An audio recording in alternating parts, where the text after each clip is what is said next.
Hola, ¿cómo están? Soy Marcelo del Castillo, infectólogo, jefe de prevención y control de infecciones y de infectología de FLENI. Y bueno, agradecido poder compartir estos momentos con ustedes y hablar algunos aspectos de lo que está relacionado con las infecciones postneuroquirúrgicas. No tengo conflictos de interés y comenzando un poco el tema, vamos a ver algunos aspectos epidemiológicos, considerando que este tipo de infecciones, dentro de lo que son las infecciones asociadas al cuidado de la salud, son relativamente infrecuentes, pero lo que tienen es un impacto muy grande en las consecuencias por la morbimortalidad que tienen las infecciones del sistema nervioso central dentro de lo que son las infecciones nosocomiales. En realidad es alrededor del 1% de todas las infecciones asociadas al cuidado de la salud. Pero cuando vemos el conjunto de las infecciones del sistema nervioso central nosocomiales, la enorme mayoría, más del 90%, son las meningitis, generalmente postneuroquirúrgicas, postcraniotomía. Cuando vemos cómo se comportan los pacientes en las unidades de terapia intensiva neuroquirúrgicas, aproximadamente la tercera parte están manejados o son atendidos por complicaciones relacionadas con la infección asociada a la neurocirugía. Cuando vamos a lo que es una terapia intensiva polivalente, este número es menor y puede oscilar en un rango que puede estar entre el 1 y el 15%. ¿Cómo esperaría uno, cuánto esperaría que fuera la complicación esperada de acuerdo a la literatura, a la experiencia, las infecciones, las meningitis postcraniotomía? Aproximadamente, cuando uno ve la literatura, pueden oscilar entre el 1,5 y el 7-8%, cuando en realidad lo deseable sería que sea lo más próximo al 1,5-2%. Otro capítulo importante para ver también desde lo epidemiológico son las infecciones asociadas a las derivaciones ventriculares, y estas tienen un rango mayor de infección porque suponen otro tipo de manipulación, por lo tanto, más riesgo de adquirir infección vinculada con la derivación, y pueden estar en un estimado del 8%. Y una infección que también se ve como asociada al cuidado de la salud dentro de lo que es lo postneuroquirúrgico son las infecciones asociadas a los shunt, que tienen un rango muy amplio.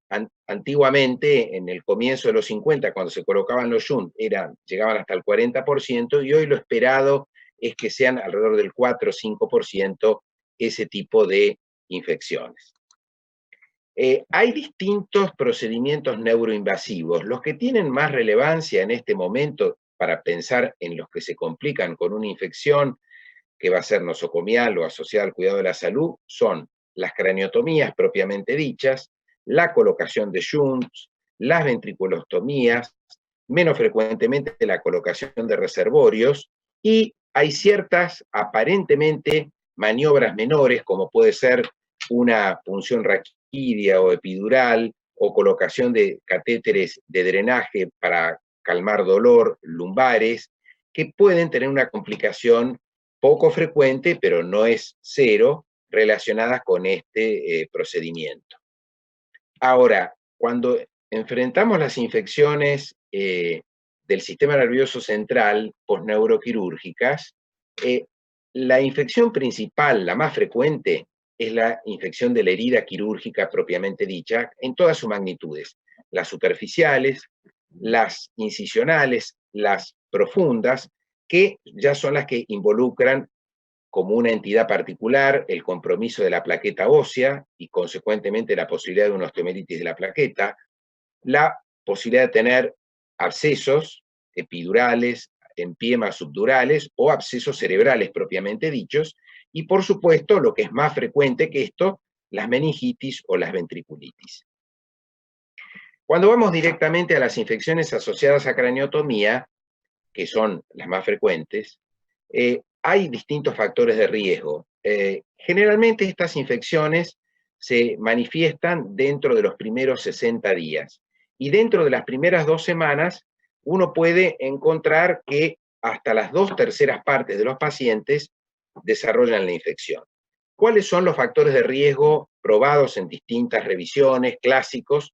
La presencia de una fístula de cefalorraquídeo, colocación de drenajes de cefalorraquídeo, la necesidad de una reoperación, el antecedente de una cirugía previa, cuando las cirugías se prolongan en forma significativa, más allá de las 4 horas, o cuando el riesgo, desde el punto de vista de la condición clínica, como valora la Asociación de Anestesistas de Norteamérica, está por encima de 2. En análisis multivariados, lo que tiene mucha importancia es, y como factor se ha demostrado, la presencia de fístula de líquido cefalorraquídeo. Bien, adentrándonos un poco en la clínica, acá tenemos que considerar que puede haber una superposición de lo que son manifestaciones clínicas propias de un posoperatorio, de una craniotomía, sin que signifique que haya complicación infecciosa, o concretamente tenerla. Entonces, ¿qué es lo que uno debe tener en cuenta? Y también, además de las craniotomías, cuando hay drenajes ventriculares o shunts, si hay cambios del sensorio del paciente, si hay signos de flogosis, esto en las guías de la Sociedad Americana de Infectología de manejo de meningitis asociadas a diferentes procedimientos, es una recomendación fuerte en función de la calidad de la evidencia, que es moderada, y por la repercusión que tiene en la atención de los pacientes. La fiebre, por el contrario, puede ser expresión de la inflamación posterior a la cirugía sin que signifique infección. Por lo tanto, en este caso, la evidencia es baja, la recomendación es débil, pero uno no deja de tenerla en cuenta.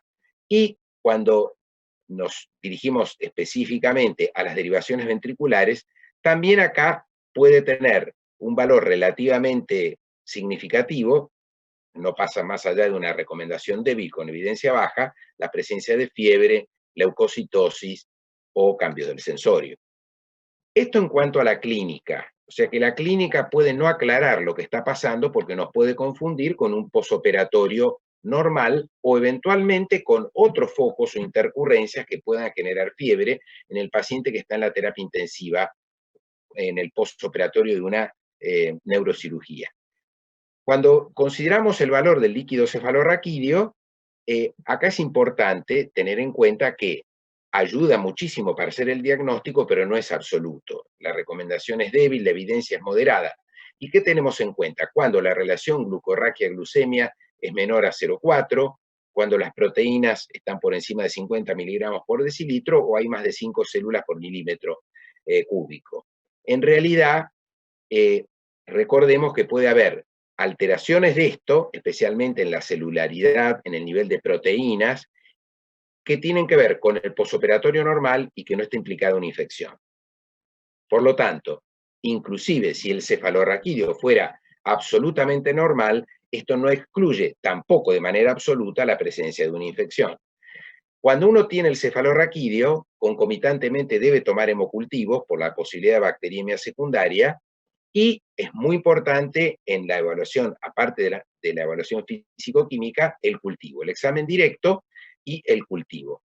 En este caso, que sea el cultivo, el examen directo negativo, no excluye infección. Por lo tanto, hay que esperar el cultivo. Entonces, indudablemente, en este caso, desde el punto de vista del valor de la recomendación y la evidencia, es en los dos casos la evidencia alta, la recomendación es fuerte. Hay algunas situaciones particulares. Hay algunas bacterias, como el Cutibacterium agnes, que cada vez se lo ve más frecuentemente como responsable de infecciones en neurocirugía, que tiene un crecimiento tardío. Por eso es muy importante el diálogo con el bacteriólogo para pedirle que prolongue el tiempo de cultivo para rescatar eventualmente esta bacteria. Otro dato importante es que cuando se remueve un shunt por un tema mecánico puro o una derivación ventricular y no hay ninguna sospecha de infección por las condiciones del paciente, del líquido, no se debe en forma rutinaria cultivar estos materiales, porque pueden inducir a un sobretratamiento sin que realmente corresponda infección. Y en el caso particular de los shunt ventriculoatriales, como es muy alta la asociación de bacteriemia, está indicado formalmente, además de el cultivo del cefalorraquídeo, el tomar hemocultivos para pesquisar esa bacteriemia. Puede pedirse hemocultivos en pacientes con Shunt de otro tipo, ventrículo peritoneales, pero ahí el rescate es bajo. Y en realidad uno no es frecuente que encuentre flora mixta en los cultivos, puede ser más factible en las derivaciones ventriculares, pero igual el porcentaje es muy bajo, por debajo del 10%. Y una premisa fundamental, que es que antes de iniciar antibióticos, debemos tomar los cultivos. Y recordar que un cultivo negativo no significa que esté excluida en forma absoluta la infección. Ahora, ¿cómo definimos infección? Hay distintas formas de definirlo, algunas tienen pequeñas diferencias. Por ejemplo, en la guía del año 2017 de la Sociedad Americana de Infectología, la ITSA, define que contaminación es encontrar un cefalorraquídeo normal con cultivo positivo y con clínica absolutamente normal. Eso es contaminación. Colonización es cuando es en más de un cultivo, por ejemplo, un contaminante de piel, sin clínica y con cefalorraquídeo normal. Pero cuando encontramos cultivo único o múltiple, de acuerdo a la bacteria, con un líquido patológico y hay sospecha clínica de infección, eso define infección. Esto difiere un poco, es importante consignarlo de lo que toma el CDC con su sistema de vigilancia de infecciones nosocomiales, el NHCN, en donde para hacer diagnóstico, como siempre los criterios son más amplios en las definiciones epidemiológicas, para no perder eventualmente potenciales pacientes, no coincide siempre con el criterio clínico, un cultivo positivo, sin aclarar si es un contaminante de piel o no, puede ser tomado como infección, o la presencia de dos síntomas, entre fiebre, cefalea, signos meningios, eventual compromiso de pares craneanos, más o alteración del cefalorraquídeo, o un examen directo positivo, o hemocultivos o test serológicos que se pudieran utilizar, alcanzan para hacer diagnóstico. Existen métodos complementarios que recientemente se están divulgando cada vez más porque tienen utilidad para ayudar al diagnóstico. Y en estos tenemos que mencionar uno clásico, la proteína C reactiva, corre más o menos paralela con el dosaje de procalcitonina, que es un marcador de inflamación o de infección que puede ser útil sobre todo para la suspensión inclusive de pacientes que han cumplido tratamiento y uno quiere tener una forma más de asegurar que la infección está tratada. Desde ya que puede ayudar para el diagnóstico inicial, pero tiene un espacio más probado en los últimos años, el dosaje del lactato, el aumento del lactato en el cefalorraquídeo, que como veremos en un momento, tiene sensibilidad y especificidad muy significativa. Esto está especialmente probado para las meningitis posneuroquirúrgicas y posteriormente, en el año pasado, en trabajos más recientes, también ha demostrado ser útil para las infecciones asociadas a derivaciones ventriculares. ¿Tienen algún lugar el diagnóstico por imágenes? Bueno, en realidad, cuando uno sospecha una infección asociada a la craniotomía de acuerdo a la clínica, uno tiene que pensar qué tiene disponible para eventualmente ver si hay una complicación más profunda. Esto es una colección, un absceso epidural o una colección subdural o un absceso cerebral, y en este caso la resonancia cerebral o la tomografía computada. Esto depende de la disponibilidad que haya de uno o de otro, la resonancia con técnica de difusión, con contraste, en donde en este caso la utilidad desde el punto de vista de las recomendaciones es fuerte y la evidencia es moderada. En otro tipo de patología, que serían los Shunt infectados, el diagnóstico por imágenes puede tener utilidad cuando se forman pseudoquistes que pueden indicar en el extremo distal peritoneal del catéter la formación de esta colección que puede indicar que haya, y tiene un valor predictivo importante, la presencia de este pseudoquiste respecto de que haya infección en el sistema. Volviendo al ácido láctico, las guías de la ITSA recomiendan tener en cuenta el ácido láctico para apoyar el diagnóstico de meningitis posneuroquirúrgica en un trabajo que hicimos en forma prospectiva en FLENI, publicado en el año 2016, en el cual evaluamos prospectivamente pacientes con sospecha de meningitis posneuroquirúrgica, y lo que se pudo demostrar es que en aquellos que tenían meningitis confirmada o posible, tomando un punto de corte de 4 milimoles por litro, nos daba, acompañando para ayudar al diagnóstico de infección, el dosaje de lactato, una sensibilidad superior al 97% y una especificidad del 78%, pero lo que es muy importante, con un valor predictivo negativo de aproximadamente el 97%. Respecto de las causas, de los agentes causales de las infecciones posneuroquirúrgicas, indudablemente las bacterias más frecuentes, tanto en las meningitis postcraniotomía o en las infecciones por Shunt, los estafilococos y los bacilos gram negativos son los más frecuentes. En el caso particular de las infecciones asociadas a Shunt, aproximadamente entre el 50 y las 2/3 partes de los agentes causales son estafilococos, coagulasa negativos, epidermidis, hemolyticus, estafilococos aureus, oxacilinos sensibles o oxacilino resistentes, en mucho menor medida enterococos fecalis, y aproximadamente alrededor de un 20% los bacilos gram negativos. Y como había dicho antes, lo que va ocupando un lugar cada vez más significativo es el Cutibacterium acnes, que requiere prolongación en el tiempo de incubación para poder aislarlo. Avanzando en otro tipo de infecciones posneuroquirúrgicas, en el caso de las infecciones de Shunt, hay, así como lo había para las craniotomías, factores determinados de riesgo. En este caso, los niños prematuros, infección previa del Shunt, la presencia de hemorragia, la magnitud de la hidrocefalia, muy importante la cantidad de revisiones que ha necesitado ese paciente, ese niño, tal vez por crecimiento y necesidad de, por un tema mecánico, cambiar el shunt.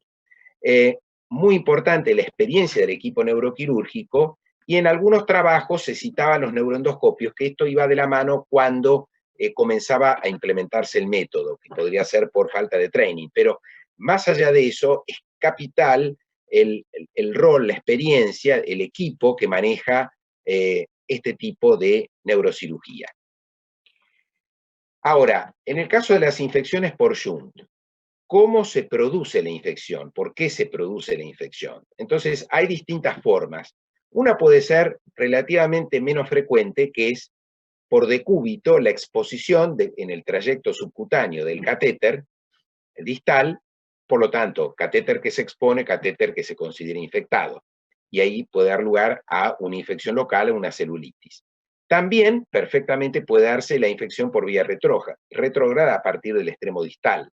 Cuando esto es así, hay que tener en cuenta que a veces hay pacientes que, ante una infección peritoneal, una apendicitis que se complica con peritonitis, o otro tipo de infección intraabdominal, en ese paciente que tiene colocado un shunt ventrículo peritoneal, puede secundariamente afectar el shunt y por vía retrógrada comprometer todo el sistema.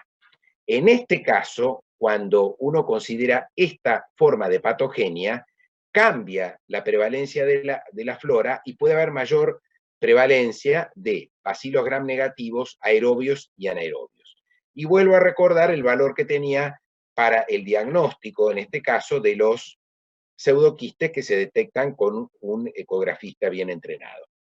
Y en el caso de los ventriculatriales, la concomitancia de pedir hemocultivos por tener una tasa de bacteriemia asociada mayor al 80%.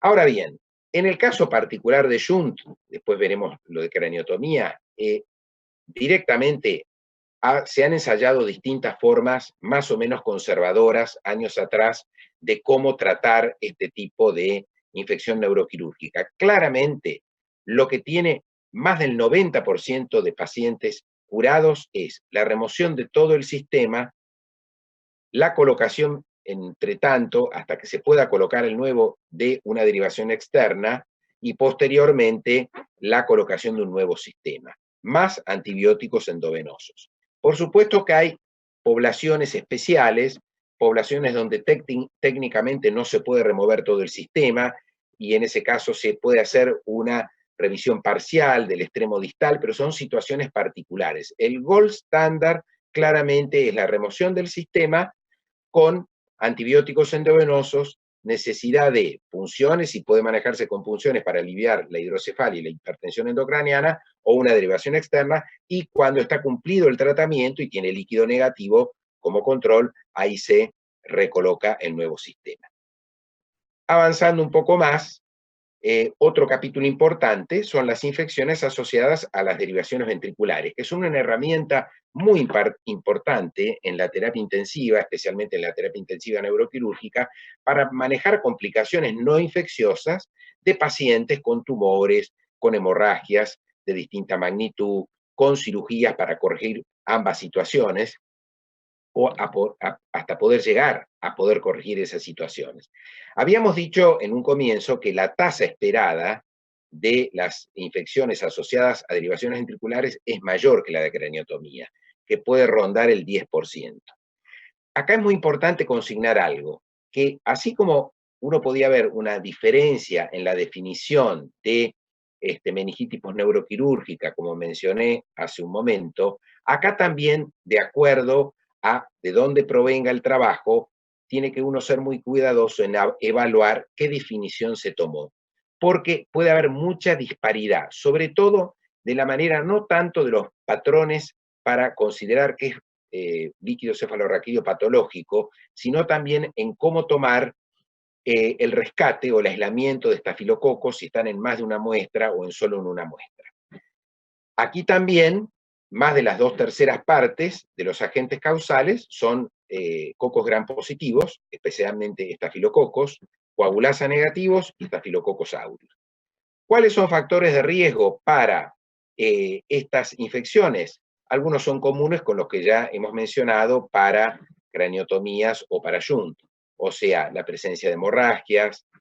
Muy importante como un hecho particular de este tipo de procedimiento es la manipulación de la derivación ventricular, cuando hay que hacer instilaciones. Y un factor clásico ha sido el tiempo de colocación o de duración de la derivación ventricular. Clásicamente se decía que a mayor cantidad de días, mayor tasa de infección, lo cual eso no deja de ser cierto, pero es muy importante considerar, después de trabajos que han revisado, siguiendo longitudinalmente un número muy importante de pacientes en periodos prolongados con las derivaciones, que hay claramente una mayor incidencia a partir del tercer día, que se estabiliza aproximadamente al cabo de la semana, entre el tercero y el séptimo día, quinto, séptimo día. Y luego sigue en un plató, en una meseta, en donde no hay un incremento significativo. Esto en parte es lo que ha dado sustento para un cambio muy importante respecto de las prácticas que se hacían años atrás, que era la revisión y el cambio periódico, aunque no hubiera ninguna sospecha de infección, de la derivación ventricular. Entonces, después de tantos días se cambiaba la derivación. Hoy por hoy eso de ninguna manera está indicado. Uno, en la medida que tiene una derivación que funciona adecuadamente, que no hay sospecha clínica de infección, que no hay cambios en el cefalorraquídeo, uno no debe tocar la derivación. Por supuesto, si hay sospecha de infección, se debe remover la derivación, enviar a cultivo, en este caso sí, el catéter de derivación ventricular, el cultivo del cefalorraquídeo, si corresponde hemocultivos por la clínica del paciente, e iniciar antibióticos empírico, teniendo en cuenta la prevalencia, estafilococos y en menor medida bacilos gram negativos. Pero acá, ya me adelanto, es muy importante, como mencioné, la manipulación del catéter. Entonces, así como se han implementado y para el cuidado de la sonda vesical, del acceso vascular, de la neumonía, la prevención de la neumonía asociada a ventilador, el paquete de medidas o los bundles para el cuidado y la prevención, de la misma manera ha quedado claramente demostrado que cuando esto uno lo implementa, logra prevenir y disminuir la tasa de infección asociada a derivaciones ventriculares. Existe la posibilidad, y se utiliza, de utilizar catéteres impregnados con antibióticos. Lo mismo ocurre con los shunt, que en algunas instituciones se colocan de entrada y en otras directamente se reservan para situaciones particulares de pacientes que ya han tenido colocado shunt, tienen dificultad en la colocación y entonces se indica en ese momento un shunt impregnado, o con antibióticos, o pueden estar impregnados con plata, o inclusive con antisépticos. Para ir completando los diferentes cuadros de infecciones en neurocirugía, un capítulo relativamente nuevo son las infecciones asociadas a neuroestimuladores. Cada vez es más frecuente los pacientes que para el tratamiento de dolores intratables o no tratables con medicación por vía oral o por vía endovenosa, o para pacientes con enfermedad de Parkinson que no responden al tratamiento convencional, la indicación de neuroestimuladores, en el caso del Parkinson, para los núcleos de la base o los vinculados con el dolor, para minimizar este problema, mejorar la calidad de vida, disminuir la cantidad de medicación que a su vez tiene eventos adversos, se puede usar con estos pacientes, es que se colocan los neuroestimuladores. Y uno puede hacer un paralelo, en el caso de la colocación del neuroestimulador, con los catéteres marcapasos cardíacos, donde hay un generador que está colocado en un bolsillo subcutáneo, en el celular, con un catéter que lleva el estímulo, que a través de un pequeño orificio de craniotomía se coloca en la parte que corresponda, en el caso del Parkinson, por ejemplo, próximo a los núcleos de la base. Y esto, entonces, para considerar cuando se complica, es equivalente a lo que pasa con los catéteres marcapasos cardíacos. Puede haber infección del bolsillo, puede haber infección del trayecto, y es rarísimo, totalmente infrecuente que uno tenga una meningitis o un absceso cerebral en el extremo cerebral proximal de ese catéter estimulador bacteriana. Prácticamente no hay. ¿Cuánto es la tasa de infección global? Es una tasa que puede estar próxima a lo de los shunt, entre el 0,6 al 14, pero entre el 4 y el 5%.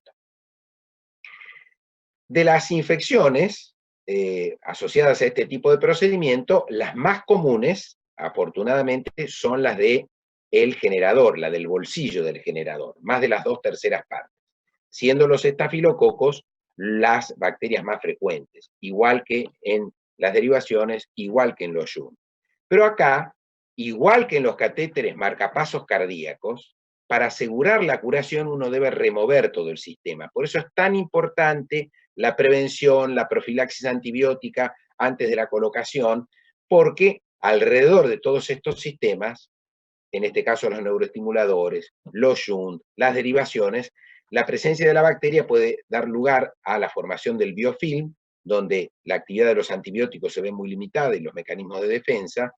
Entonces uno tiene que remover el sistema, colocar tratamiento endovenoso inicialmente, durante un tiempo prolongado, por lo menos 2 semanas por vía endovenosa, y tratar de utilizar en el tratamiento, valga la redundancia, antibióticos que actúen dentro del biofilm, como es la rifampicina, si por la sensibilidad de la bacteria eso cabe. Hay infrecuentemente pacientes en los cuales no se puede remover, entonces se aplica el criterio como en otras condiciones de infecciones asociadas al cuidado de la salud, ya sea en cirugía vascular o en cardiología, en la cual, o en prótesis implantables osteoarticulares, hacer tratamientos supresivos, pero son condiciones infrecuentes para huéspedes especiales. Para ir terminando con los diferentes cuadros clínicos, los catéteres de monitoreo de presión intracraniana que se colocan tan frecuentemente en los pacientes, en realidad uno observa que la tasa de estos catéteres intraparenquimatosos tipo camino no es frecuente, son infrecuentes cuando uno cumple las condiciones para la colocación.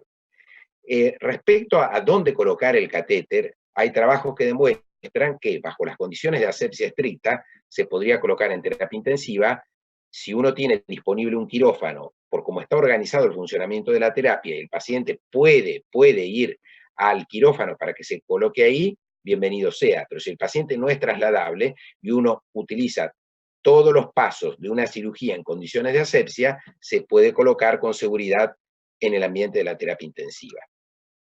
En cuanto al tratamiento, como patrón general, uno tiene que tener en cuenta siempre cómo es zoológico propio de cada hospital. Es muy importante porque de acuerdo a eso yo diseño, armo el esquema empírico inicial, que después lo ajustaré, y depende de la flora prevalente en función de lo que yo voy rescatando previamente. Tienen que ser antibióticos que atraviesen la barrera hematoencefálica, que sean bactericidas. Tenemos que tratar, para los gérmenes problema, de conocer la SIM del microorganismo, porque debemos tener concentraciones elevadas, por eso lo de la barrera hematoencefálica del antibiótico, en el cefalorraquídeo, que supere por lo menos 10 veces la concentración inhibitoria mínima para asegurar una adecuada respuesta terapéutica. Y es muy importante, como ya sabemos, para otras situaciones graves como la sepsis, como bacteriemias, neumonías graves, por gérmenes problema, por microorganismos problema, que para carbapenem, para piperacilina tazobactam, para colistin, para vancomicina, tenemos que utilizar dosis de carga, utilizar o indicar el antibiótico durante infusión prolongada, eventualmente en vancomicina se puede hacer continua, prolongada 3-4 horas cada dosis que se administra.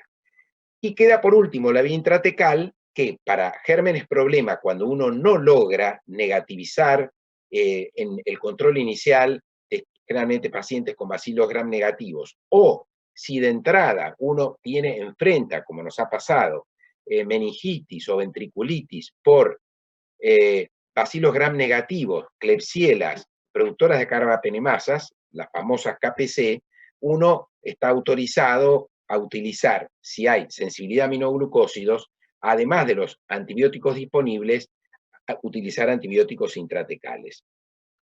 Hay distintos esquemas empíricos, no es la idea dar recetas, eso ustedes lo tienen detallado en la charla, pero lo importante, en el caso particular de la vancomicina, como para cualquier tratamiento con vancomicina, es que uno tiene que medir luego del tercer día, cuando se ha alcanzado el plató de la concentración, la misma en el valle, y que esta oscila entre 15 y 20 microgramos, y si es menor, uno incrementar la dosis o la prolongación o pasar a infusión continua para asegurar que uno está tratando como corresponde al paciente. Por supuesto que en el caso de los estafilococos meticilino u oxacilino resistentes, el antibiótico de elección es la vancomicina, pero hay alternativas. El cotrimoxazol es una alternativa, la daptomicina también, y el ninesolid también es utilizado. También es utilizado el ninesolid, por ejemplo, para infecciones graves neuroquirúrgicas por enterococos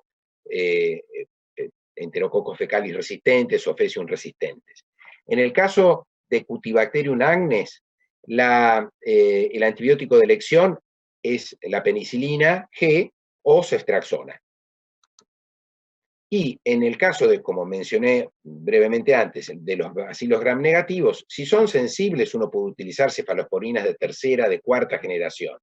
Si se trata de Pseudomonas aeruginosa, uno puede utilizar ceftazidime, cefepime. Si son aeruginosas resistentes, meropenem, colistin, endovenoso intratecal.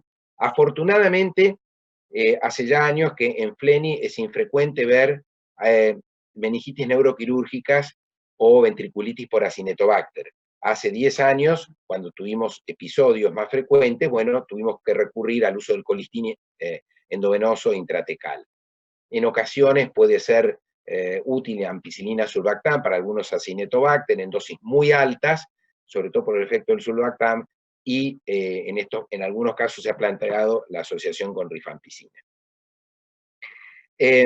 Cuando tratamos como dije antes, los bacilos gram negativos productores de KPC, uno siempre tiene que dar tratamiento combinado. El último paciente, para hablar de medicina de todos los días, o infectología del día a día, hace 15 días terminamos el tratamiento de un paciente que ya se externó en FLENI por una meningitis, una ventriculitis, por Klebsiella pneumoniae productora de KPC, que se trató con la combinación de ceftazidimia avibactam más amikacina endovenosa más amikacina intratecal. En estos casos, uno tiene que tener, respecto del tiempo de tratamiento, por lo menos en los bacilos gram negativos, de 10 a 14 días como mínimo desde el último bacilo, desde el último cefalorraquídeo negativo. Y en el caso de los cocos positivos, coagulasas negativos o aureus, entre 7 y 10 días desde el último cefalorraquídeo que uno tiene como negativo. Las dosis de antibióticos que se utilizan frecuentemente para dar el antibiótico intratecal, bueno, están al alcance de todos. En amikacina es variable. En este paciente utilizamos 50 miligramos de amikacina, en este paciente con la KPC. En colistina usamos habitualmente 10 miligramos y en vancomicina usamos habitualmente 20 miligramos.